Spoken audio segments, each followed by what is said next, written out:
Hello aspirant, welcome to my YouTube channel online learning with Riju. তো তোমরা already একটা খবর হয়তো জেনেছো, তো এটা ডিটেলস আমি বলছি। এখন রাজ্য সরকারের নিয়োগের ক্ষেত্রে, পুলিশের নিয়োগের ক্ষেত্রে একটা নতুন সিস্টেম চলে এসেছে। আমার বলতে হাসিও পাচ্ছে, আবার খারাপও লাগছে। খারাপ এটা ভেবে লাগছে যে তোমাদের মতো যারা প্রিপারেশন করছো ডাব্লিউবিপি চাকরির, ডাব্লিউবিপি কনস্টেবল হওয়ার জন্য পড়াশোনা করছো এবং চাকরির প্রিপারেশন করছো, তাদের জন্য একটা খুব খারাপ খবর। খারাপ কী অর্থে? তোমরা জানো যে সিভিক পুলিশদের নিয়োগের ক্ষেত্রে একটা নির্দেশিকা জারি করেছে রাজ্য সরকার।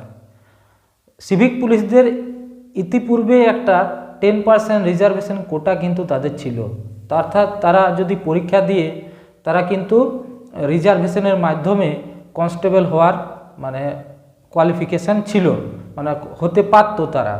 তো 10% যে কোটা সেটা তো যা ছিলই।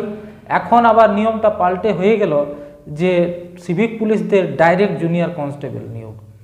জুনিয়র কনস্টেবল থেকে কি হবে সেটা জানা নেই, তবে আমার যা মনে হয় যে জুনিয়র কনস্টেবল যদি বেশি পরিমাণে নিয়োগ করা হয়, সেক্ষেত্রে যেটা কনস্টেবল নিয়োগ, সেই কনস্টেবলের নিয়োগটা কিন্তু অনেকটাই কম হবে। তোমরা যদি এখন কনস্টেবলের ভ্যাকেন্সি কমে যায়, ধরো ডাব্লিউবিপি কনস্টেবলের ভ্যাকেন্সি যেটা 12,000 ভ্যাকেন্সি বার হবে মার্চ মাসের ধরো মিড বা মার্চ মাসের শেষ দিক পর্যন্ত, সেই ভ্যাকেন্সিটা কিন্তু অনেকটা ড্রাস্টিক্যালি কমে যাবে, অনেকটাই কমে যাবে।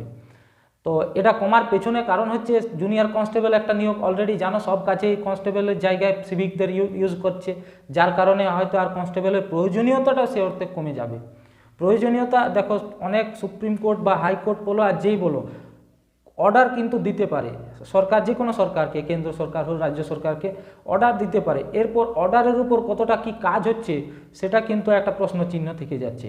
সিভিক পুলিশ দিয়ে এর আগে বিভিন্নভাবে কিন্তু ইলেকশন বলো বা অন্যান্য প্রসেস বলো, সেগুলোতে হাইকোর্টে মামলা হয়েছে যে তারা প্রপার যে কনস্টেবলের নিয়ম সেই নিয়মে আসেনি, অতএব তারা কিন্তু ভোট বা অন্যান্য কাজ করতে পারবে না।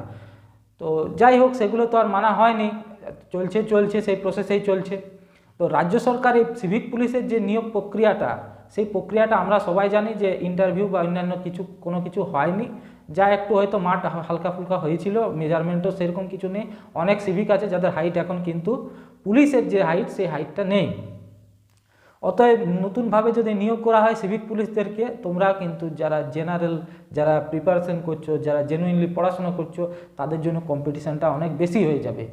তো এর জন্য তোমাদের কাছে একটাই অনুরোধ, সরকার অলরেডি নির্দেশিকা জারি করেছে ইন্টারভিউর মাধ্যমে বা কি করে জানি না, একটা মাঠ হয়তো হবে, সেই মাঠের মাধ্যমেই তারা জুনিয়র কনস্টেবল পদে উন্নীত হতে পারবে। জুনিয়র কনস্টেবল সিভিক পুলিশদের আমি ছোট করছি না, এটা ভালো করে দেখো, কোনো সিভিক পুলিশকে আমি ছোট করছি না, তাদের নিজস্ব যোগ্যতায় তারা কনস্টেবল হতে এখনও পারে, কারণ তাদের জন্য 10% রিজার্ভেশন আছে।